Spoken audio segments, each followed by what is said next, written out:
करतात एकदा जोरदार टाळ्या होऊन जाऊ द्या.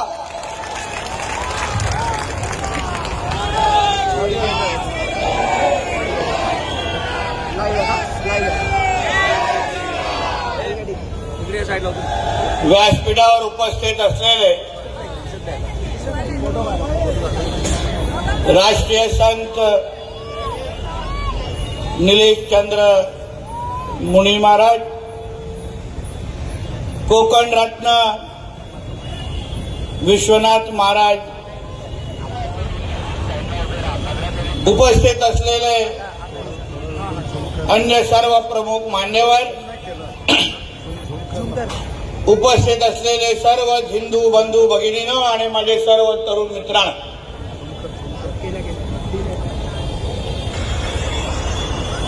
खरं म्हटलं तर आयोजकांची थोडी जागा चुकली. थोडा अजून 3 किलोमीटर आतमध्ये घेऊन गेले असते तर अजून मजा आली असते.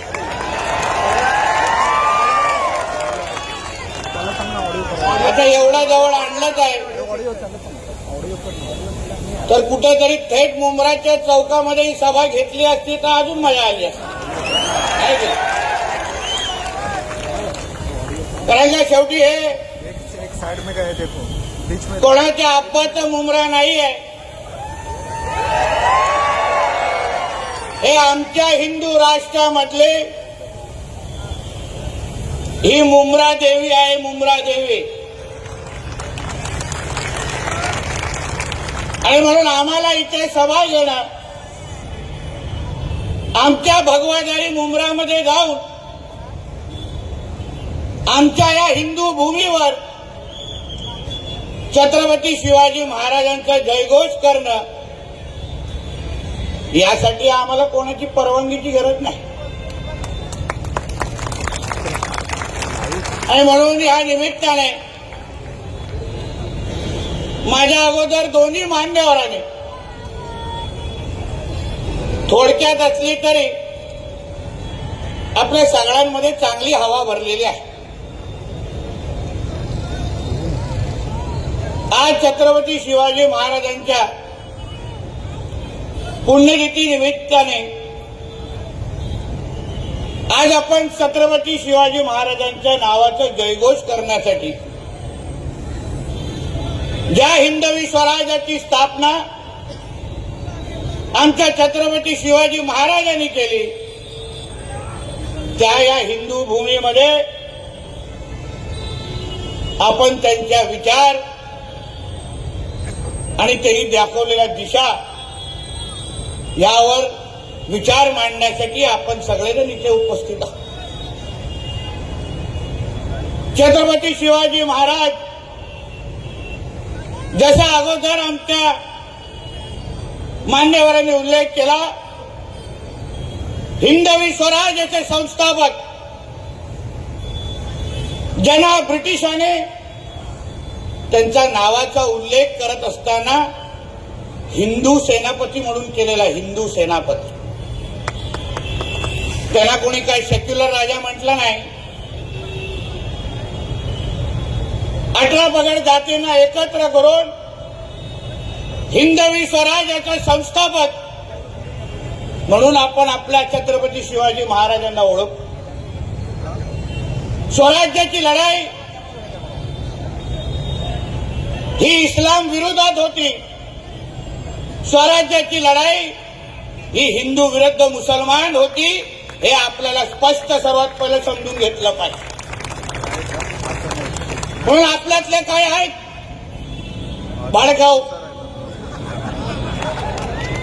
जे आम्हा लोकांना सल्ले देतात.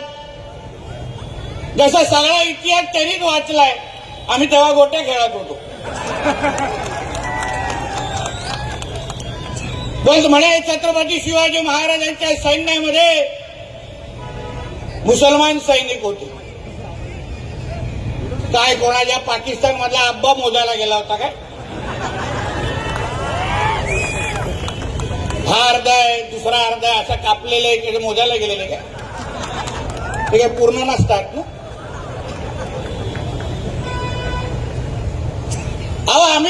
बोलतो, ज्यांच्या विरुद्ध आमच्या छत्रपती शिवरायांनी लढाई केली, स्वराज्य उभं केलं, ते कशाला केलं? हा जो औरंगी आहे, जो टिपे आहे, ज्याची हे लोक चाटतात, तो काय करत होता औरंग्या नेमका? काय आहे त्याचा इतिहास? किती मंदिरं आणि मूर्त्या त्यांनी तोडल्या, किती आमच्या माता भगिनींचं आयुष्य बर्बाद केलं. तो अगर इस्लामचा धर्म वाढवण्याचा प्रयत्न करत नव्हता तर मग त्यांनी आपला हिंदू धर्म मिटवण्यासाठी त्यांनी का प्रयत्न करत होता? आमचे मंदिरं त्यांनी का नष्ट केले? असंख्य धर्मांतर त्यांनी का केले? अगर स्वराज्याची लढाई ही इस्लाम विरोधात नव्हती, मग संभाजी राजांना मारत असताना त्या औरंग्याने त्यांच्याकडे काही दौलत मागितली नाही.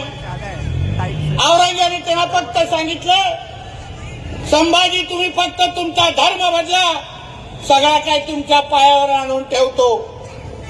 मग धर्माची लढाई नव्हती तर मग कुठली लढाई हो? हाच मुद्दा आपण समजून घेतला पाहिजे. हे जे काय आग तुमच्या आजूबाजूला चालू आहे,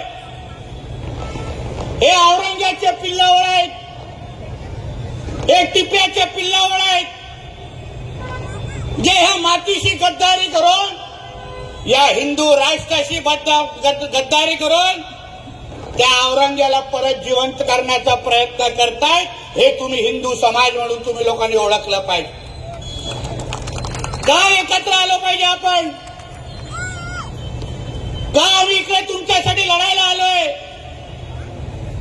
ताकी त्या मुंबराच्या कानोकोपऱ्यामध्ये बसलेले, ज्या ज्या मस्जिदीतून माझं हे भाषण ऐकतायत, त्यांना कळून दे, ये तुम्हारा अब्बा का पाकिस्तान नहीं है,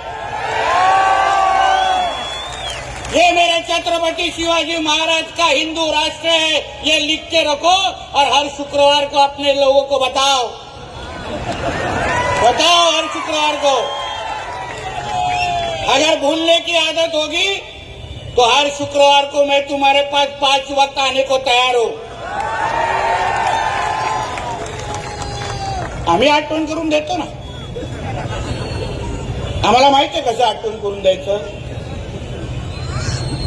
कोणी उठतंय आणि कोणी आम्हाला आव्हान देतात. जे काय भाषणामध्ये बोलतात ते काय ठीक आहे, ते काय आजची मुलं आहेत. थोडा काय लोकप्रतिनिधी झाल्यानंतर इसको हम पूरा हरा कर देंगे. ठीक आहे, तिला काय आपण लोकप्रतिनिधी आहे म्हणून तिला काय मोदत नाही, पण तिची ती मानसिकता आहे ती महत्वाची एक समजून घ्या. त्या लोकांना लहानपणापासून हे शिकवलं जातं. हे जे मदरसे आहेत, या मदरशामधून बसून हे लोकांना हे शिकवतात. त्यांना काही शिक्षण देत नाहीत, डॉक्टर आणि इंजिनियर बनवत नाहीत. त्या मदरशामध्ये बसून फक्त आतंकवादी घडवले जातात आणि म्हणून यांच्या थोबड्यातून हे सगळे विचार बाहेर येतात. म्हणून त्याला वाटतं की इसको हरा कर देंगे.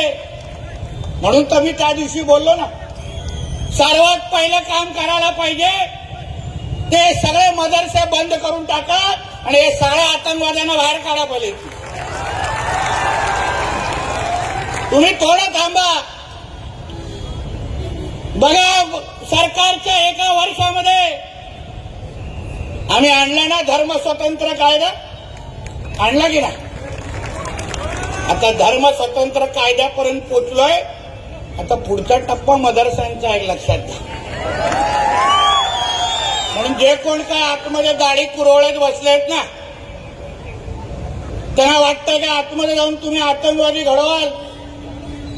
ते विसरलेत कि ये देवा भाऊ का महाराष्ट्र है. इधर ये सब मस्ती चलेगा नहीं.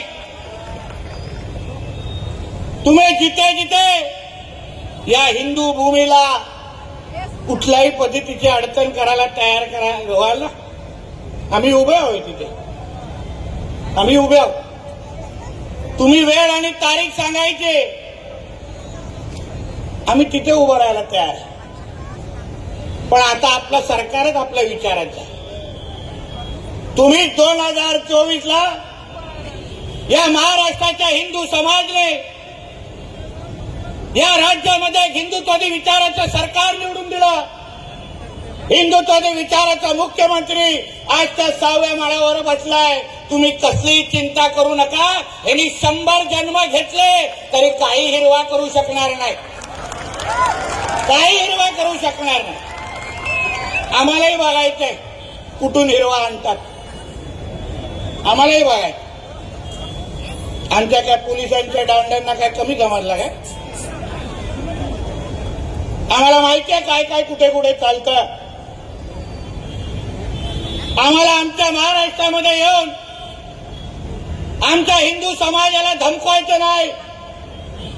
हिंदू समाजाला भीती बसवायची नाही. तुम्ही अगर आमचा तिसरा डोळा उघडाल तर या शुक्रवारचं तुमचं सिलेंडर पण वरती येणार नाही एवढी काळजी घेणार. लक्षात घ्या. पुरेपूर काळजी घेणार. कारण आम्हाला आमच्या हिंदू राष्ट्रामध्ये आमच्या या हिंदू समाजाने आशीर्वाद देऊन इथे बसवलेलं. मी छाती ठणकावून सांगतो, मी काय कुठल्या गोल टोपेन दाढीवाल्यांमुळे मी काय आमदार झालो नाही. मी जो आमदार झालेलो आहे माझ्या हिंदू समाजाने मला निवडून इथे आमदार म्हणून इथे उभं केलेलं आहे. मी जे मंत्रालयामध्ये बसतो किंवा इथे जे तुमच्या सभेमध्ये आलोय कुठला आमदार किंवा मंत्री म्हणून नाही, एक हिंदू म्हणून तुमच्याशी बोलायला आणि ताकद देण्यासाठी आलोय. म्हणून तुम्ही निश्चिंत राहा. आम्हाला काय मतांची आहे इकडेची काय चिंता नाही हो. ह्यांचे 5 जातील तर आमचे हिंदूंचे 50 पडतील. आम्हाला काय चिंता करू नका. काय चिंता करू. आम्हाला माहिती आहे कसं निवडून आमच्या हिंदूंची ताकद काय असते हे आम्हाला चांगल्या पद्धतीने माहिती आहे. म्हणून त्याची भीती आमच्यात टाकू नका. फक्त या महाराष्ट्रामध्ये वावरत असताना, या मुंबईमध्ये वावरत असताना जे काय मस्ती इथे जे चालू आहे, आमच्या स्थानिक लोकांना हिंदू समाजाला जी काय भीती बसवण्याचा जो प्रयत्न चालू आहे ना, कधी धर्मांतरच्या नावाने, कधी लँड जिहादच्या नावाने, कधी लव्ह जिहादच्या नावाने, तुम्ही एक लक्षात घ्या. जे जे काय जिहादी माझं आधी ते ऐकत असतील, ऐकतात. माझं भाषण मस्जिदीमध्ये बसून पण ऐकतात. मला माहिती आहे. मुझे मालूम है तुम लोग छुप छुप के मेरा भाषण सुन रहे, फिर सुनो ध्यान से. परत माझ्या हिंदू समाजाच्या ह्या भागातला मुंब्रा देवी आणि ह्या भागातला कुठल्याही हिंदू समाजाच्या व्यक्तीकडे कोणी वाकड्या नजरेने बघितलं ना तर न सांगता तुमच्या इकडे येईल आणि तांडव करून द्या. एक लक्षात घ्या, तांडव. आम्ही आज जे मंत्रालयामध्ये बसलोय या हिंदू समाजाच्या आशीर्वादामुळे बसलोय.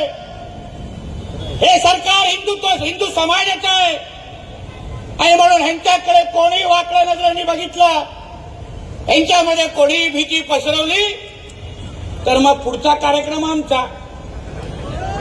मग आम्ही तो आता धुरंधरचा डायलॉग आहे ना, ये देवा भाऊ का महाराष्ट्र है, ये घुसेगा भी और मारेगा भी. एक लक्षात ठेवा.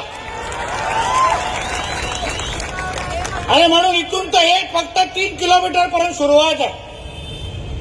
माझ्या मुंब्रा देवीच्या प्रत्येक हिंदू समाजाला जे जे माझ्या भाषणात ऐकत तिकडे बसून असतील त्यांना मला विश्वास द्यायचा आहे की तुम्ही कसली चिंता करू नका. तुम्ही एकटे नाही आहात. हे किती हिरवे साप वळवळले ह्यांना ठेचण्याचे सगळे कार्यक्रम हे आमच्याकडे तयार आहेत. तुम्ही चिंता करू नका. तुम्हाला कोणी काही धमक्या देत असतील, कोणी वाकड्या नजरेने बागा देत असतील, फक्त आम्हाला सांगा. बघा मी बोलत असताना बुलडोजर जातो. बघा शुभसंकेत आहे, शुभसंकेत. फक्त रिवर्स मारून बुलडोझर मुंब्राला फिरवायचं आहे, बाकी काय नाही. आणि म्हणून तुम्हाला सांग, आजची ही सभा ही तुमच्या सगळ्यांवर तुमचा विश्वास वाढवण्यासाठी आहे. हिंदू समाज म्हणून ज्या छत्रपती शिवाजी महाराजांनी आपल्याला एकत्र आणलं, ज्या छत्रपती शिवरायांनी आपल्या आयुष्याची पर्वा न करता आपल्यासाठी आयुष्य घालवलं, त्या छत्रपती शिवाजी महाराजांच्या हिंदू समाजाला सुरक्षित ठेवणं, त्यांच्या मागे उभं राहणं, त्यांना ताकद देणं, हे त्यांचा मावळा म्हणून आमची प्रमुख जबाबदारी आहे. आणि म्हणून आम्ही इथे आज आलेलो आहोत. तुम्ही निश्चिंत राहा. कोणी काही तुमच्या इथे काही मस्ती करत असेल, आता लव जिहादचा आता कायदाच आपल्या महाराष्ट्रात आलाय. आता बघा, आमच्या हिंदू बहिणींकडे कोणी वाकडं नजरेने बघा. कोण शाहरुख खान, आमिर खान येऊन दे, दाखवतो त्याला. 7 वर्ष अशी जेलची हवा दाखवेल ना, साबण पण उचलायला जमणार नाही. समजून घ्या काय बोलतो.